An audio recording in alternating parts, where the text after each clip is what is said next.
Hello there. You are listening to Revenue Insights. This week, it's the end of the first calendar quarter of 2023. So I've compiled my favorite snippets from the conversations that I've had so far this year. Across each of them, there is a clear shift from growth at all costs to a more efficient and sustainable revenue practice. And so I was really interested to dig into some of the key bits that I took away from it, of how exactly you achieve that. First up is Callum Henderson. He's the Chief Revenue Officer at Engage Tech. Callum's background in sales development offered a pretty unique perspective on how exactly to achieve that sustainable and predictable revenue growth. And I love the point he made on providing the right message at the right time to the right person.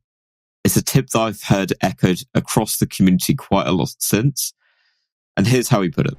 Best rep that I ever worked with was actually a friend that I referred into the business, and he's got like 3 GCSEs, was stacking shelves in Waitrose before he joined. And I just met him and I was like, you've just got a good demeanor about you, and I think you can be successful at the company I work at. And 2 of these things I think he was a standout performer on. The first one was his ability to reset. And what I mean by that is, I think even the best reps, particularly if you're willing to prospect at scale, so 80 to 100 outbound attempts a day, even the best reps are failing a lot. And he managed to remove any emotional attachment to a rejection or to a bad day.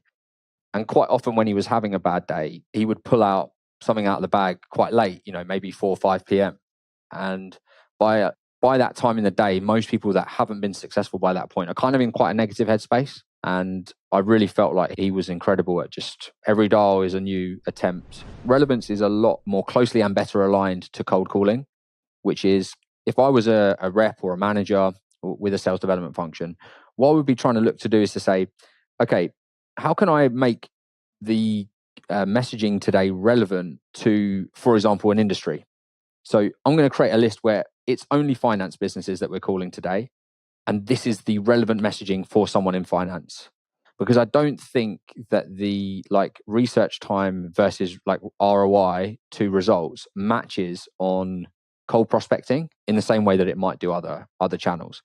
Okay, if you're a good cold caller with a relevant message, it actually doesn't matter if if that someone supports this football team or went to that university. It's more about the can you show someone that you understand them and their business through kind of subtle parts of what you're saying. The primary element of the go-to-market proposition for every company that we represent has to be, how can you tweak what you're communicating to speak to a prospect's current challenges? And the adjustment going into 2023 is likely going to be, how can you do more with less? How do you automate parts of your business to mean that you don't need to hire and bring on headcount, which creates a risk in a slightly tougher economy? I would be thinking about how to add finance personas to every list that you're trying to prospect into. No matter what happens in 2023, CFOs, finance directors will be on the buying committee. And starting there isn't actually the worst idea, even if they're not your direct persona. Because every line item in terms of spend and future purchases is going to be heavily scrutinized. I think those again would be the 2 things I'd immediately identify as things that other companies can think about that we'll be doing. Next is Dan Waldschmidt. He's the CRO at Panzura. What struck me about Dan's approach was the beauty in its simplicity. It's not just about doing more. Instead, it's about focusing on the right thing and putting in the time to do it well. The question it left me with at the end of it was, how exactly do you know where the right place is to focus? There's a lot of things we do that are stupid in business. We hire but don't train. Okay, stop doing that. Train people, invest in onboarding, invest in knowledge systems. By the way, if you want to read an amazing book, I think it's Enemy at the Gate, Stephen Prescott, and talks about the Spartans and how they would shine their shields and they would teach the young, Spartans how to sort of live in the culture.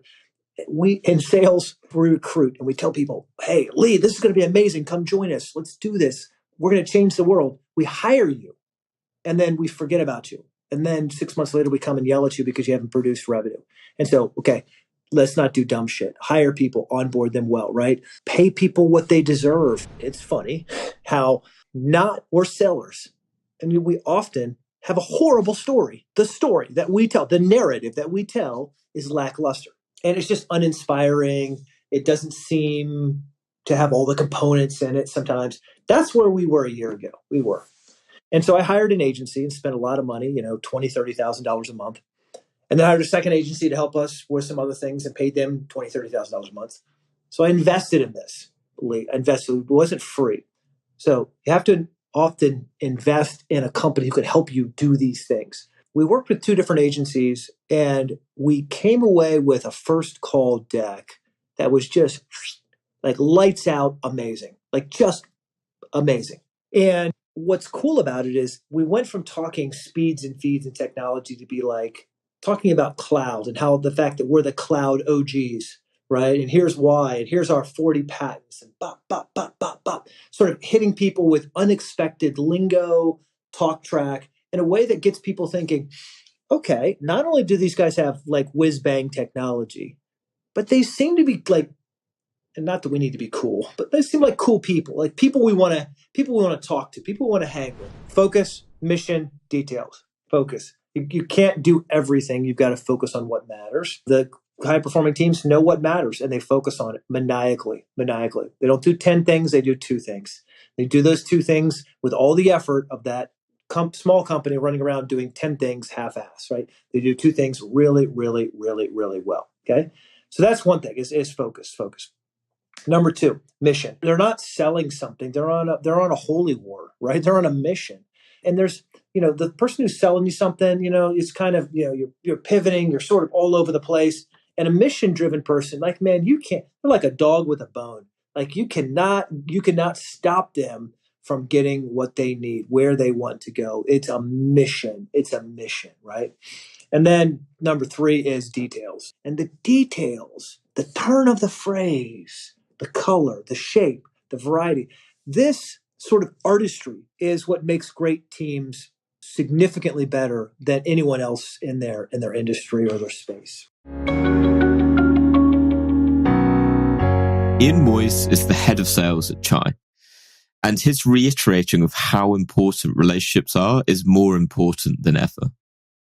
His approach is a real reminder to me, and I think to the rest of everyone listening, of how important it is to get the basics right in an increasingly digital world. I can build a relationship far, far quicker by the type of interaction I have and humanizing it and making it personal. And us chatting, after this call, we'll have more rapport than just a couple of emails exchanged arranging it. It's the nature of how humans work, right? But how many salespeople are avoiding that? Well, therefore, you're not building towards a relationship, but you claim you've got a relationship. Really? You've got to think about that one as well. Because a combination of these, the more you have conversations with people, which also both of these link to questioning in a minute, which we might talk about, but the more you have conversations with people, the more rapport you build. Doesn't mean you're going to win the deal, but you're increasing your opportunity all the time to be better at engagement, know more about the prospect, have more of a relationship, and have a better chance of winning than someone else. The more rapport you build, the easier it is to ask and frame questions. And some of it is the rapport, some of it is technique and verbiage of how you ask this. And this is the bit I always hone in on, and I'm constantly looking to improve my skills on, because it's so easy to miss.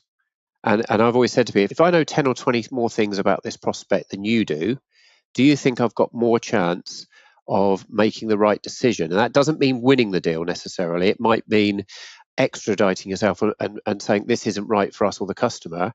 We're not a good fit here, but I found it out earlier because I know those data points, and the competition is going to keep going after whatever and probably end up in the same place, but much more costly sales cycle. Understand who are your buyers, customers, people, etc., and how is all this going to affect them? Because that has a knock-on effect to you.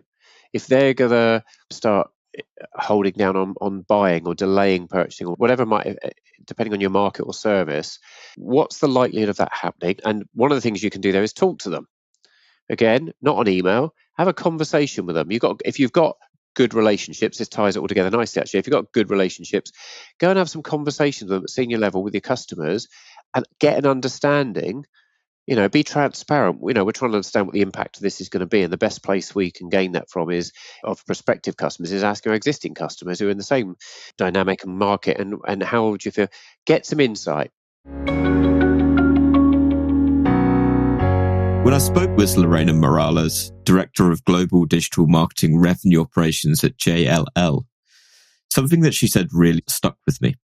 Stop being distracted by the shiny things and instead work out what is working and focus your time there. It's about being more efficient to therefore become more effective. Revenue operations offers is a new way of thinking where it's a methodology that is very human-centered. If you don't focus on your customer, there's no real definition of revenue operations. Revenue operations, yes, is aligning your GTM teams. Yes, it's breaking some silos. Yes, it is finding the revenue leakages. Yes, it is working with the systems. Yes, all these things. But if you don't map all these processes and all this mapping and all these projects to your customer journey, there's no way revenue operations is going to work. Putting the right tool stack in the hands of the business, and by the business I mean the salespeople. So since it was a very some of the processes were very old school and they worked for a while, but now the new generations at JLL are starting to believe that the more intel you have in the accounts, the better you can target them and the better you can offer some value. What we need is people that are coachable, that are willing to learn a new skill, that are willing to learn a new thing that it's not on their comfort zone. And so I believe heavily on that because that's the way they push me again to become what I am today.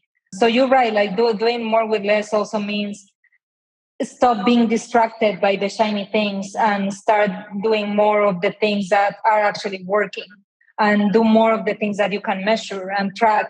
Because if you can't measure it or you can't track it, then just to stop. There's no other way, just to stop. Brianna Yarborough reminded me of a vital aspect of revenue operations that is, I think, all too often overlooked. There are people behind that data, and you have to treat them with the compassion and care and respect that they deserve. Work with them to achieve your goals. Don't dictate just because the data tells you so. In the revenue operations space, a lot of the work that we do to try to come to that single source of truth that we always talk about is in support of allowing our C-suite leaders to be able to make the right decisions for the company. Going through those experiences and literally being the person that tells the CEO what we need to do, it is mind-blowing. You become a strategic partner. You're not a tactical Salesforce or HubSpot administrator or anything like that. It becomes a part of the process, the people, the data, all of that rolled up, and then understanding what this means for our organization, understanding what's going out in the rest of the market and the competitive landscape to come back and say, well, we need to really up our marketing game, or we need to be at this conference, or we need to stop spending as much in this area. Plan accordingly, ask all the right questions up front, think about your ramp, think about all of the sellers that are involved, think about your implementation, your time to revenue, because you have revenue recognition implications that are different for every company. It might take one company 12 weeks to implement someone or onboard them onto their tool or technology or service, or they could be provisioned immediately and you start, gaining that revenue right now, right then. And so it depends on the company, the nature of the business, and regardless of that, ask the right questions, think about planning, and measure yourself against it. Always celebrating the wins and patting people in the back, giving them, the feedback and the ability to learn and level up themselves. Thinking about professional development within your planning, that is also important. You're only as good as your people. And if your people aren't, stretching themselves and thinking about ways to learn and develop, they're just remaining stagnant and they're going through the motions. You want to be surrounded by the smartest people in the room. I've heard people say, I'm not hiring anyone smarter than me. And I'm like, I'm hiring everyone that's smarter than me. Like, what? What do you mean? And so that's another aspect. Your end of year sort of closeout cycle and the beginning of the year kickoff and getting ready to hit the ground running should entail not only the numbers and the forecasts and the compensation planning and all of the things that we currently do, but it should also be about, well, what are our goals for next year? What are our things that we need to achieve and accomplish? How much are we going to grow? How do we expect to get there? How are we going to enable our people to do that? Annual sales planning was a popular topic throughout the quarter. Stuart Dale made a crucial point around having backup plans that will allow you to adapt to whatever may happen in your market.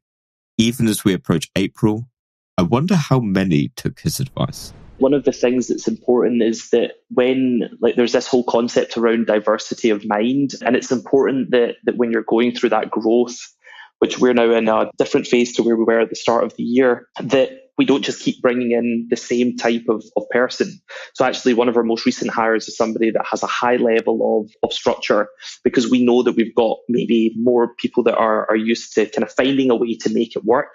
So actually we want to make sure that we're being mindful and bringing in people that can actually collaborate and learn from each other in a way that will be the best for the business, because ultimately we're now hiring for people to take us from 1 million to 5 million, that we need to have that diversity within the team. Businesses went from planning 50 roles to 10. And for us, that was like a big shift, because we had this massive opportunity of total addressable market where everybody was hiring because everybody, had loads of cash and everything was really buoyant, to then an environment where that was cut back. And what we did is, rather than hit panic buttons, we kind of paused for, I'd say it was a couple of weeks to kind of let things stabilize a little bit. And then you started seeing that there were still more open roles than people, the highest number of open roles that have ever existed. What we've been doing with our sales planning is building 3 or 4 scenarios, which range from really bad to good to great.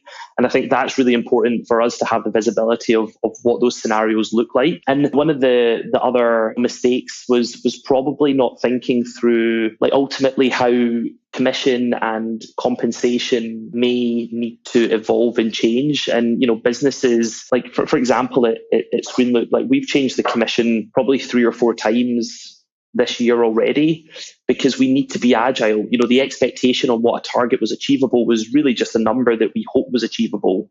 But we've had to be dynamic and actually think about, the fact that we are building a business and we need to show that we're flexible with what we're trying to do. And I think possibly at Yieldify, maybe that was too rigid, and people know what good and fair looks like. And we have been very focused on trying to optimize the commission and the compensation as fairly and as quickly as possible.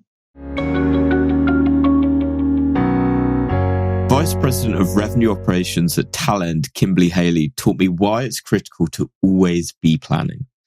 And this year has proved that to be correct. She also offered a fantastic insight into how to leverage commission structures to keep your team motivated, even as revenue targets become tougher to hit. The old ABS, always be selling.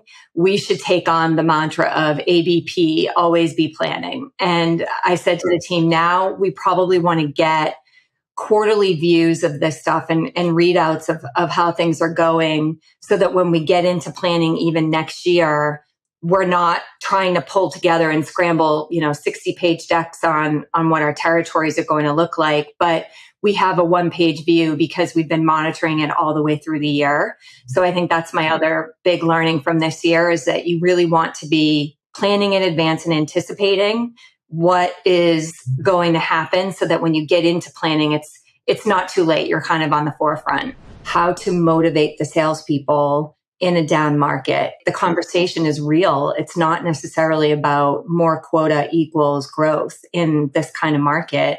It could mean lower quota, could mean better attainment, which would mean more growth. And that's a very different conversation. It's getting people used to that concept of, well, maybe we lower quotas to help drive attainment because it will motivate and it will lower that attrition.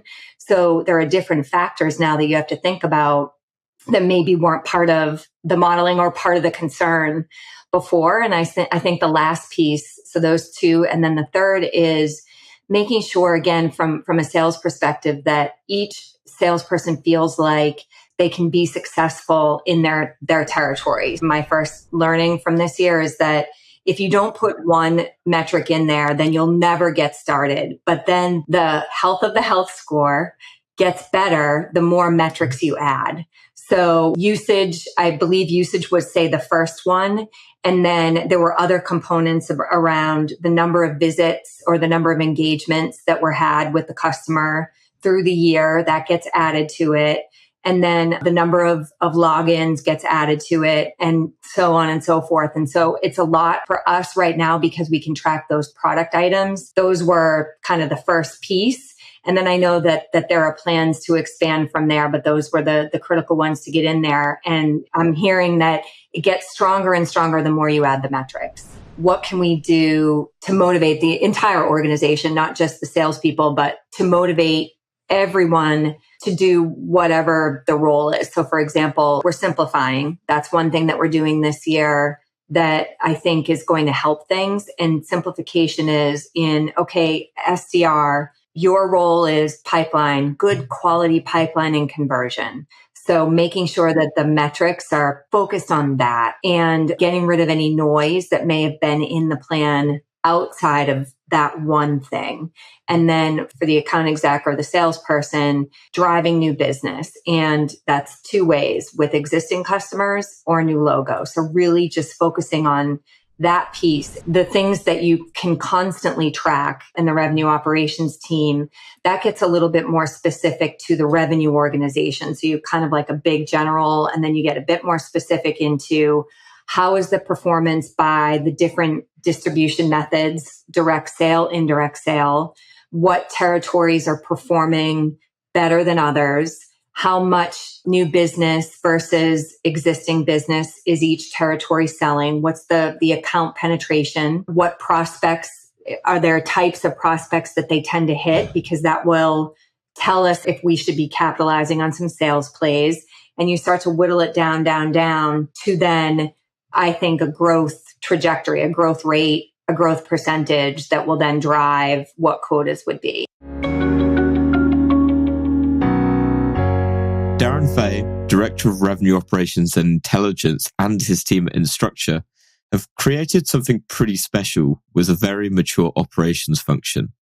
For me, I loved hearing about how exactly they've structured their team with a very diverse range of skills that goes against the norm that I've come across in the 50 odd people that I've spoken to on the Revenue Insights podcast. One of the learnings from last year for me was making sure that you focus on the data, right? So understanding where you're seeing momentum, where you're seeing the tailwinds, and leveraging that and making sure you deploy it in the right way to capture it, and being careful to focus on, the nuances as well. Because if you get caught up too much in, the general fact of, hey, this is a hot area, we're going to go into this area, you may miss something. In a lot of cases, you see in revenue operations, somebody will come in and they will level up a role because they realize that they couldn't do something that they wanted to do, rather than spend the time and allow that person to have some breathing room to develop themselves so that you can take on bigger and newer tasks. And focusing on giving somebody and prioritizing the ability to have your team take the moment. And, I like my team to block off a half hour today to focus on stretching. So professional development. It doesn't necessarily have to be like a 30 minutes a day off of work for training, but it has to be 30 minutes a day that causes them to be stretched. It could be a task that they are not super comfortable with that allows them to develop a new skill while they're going through the process. And it focuses on areas that they need to improve in. But the vast majority of the people that you get, in your career to work with have some other type of aspiration, whether it be short-term or long-term. And if you can give, through your coaching sessions, some visibility into the route to get there, you have more meaningful time with that person. Otherwise, you have people who are going to say, well, I'm going to go look at this opportunity. And then you're going to find out 2 weeks before they leave that they're looking for another job, rather than you working hand in hand, and their career development is a part of your conversation, so that you're a part of the conversations when they do have the opportunities that come forward, and you can be a good advocate for them. I think you being a good leader and being a good advocate for the people who work with you leads to more people wanting to work with you, and it leads to more development and people staying with you for a more meaningful period of time. Q1 of the calendar year is closing, and things certainly have not got much easier since 2022. In our recent B2B sales benchmarks report, we discovered that only 29% of reps hit quota at the end of last year. It's tough for everyone out there. With any luck, today's episode will have helped shine a light on how some of those 29% do it. Until next time.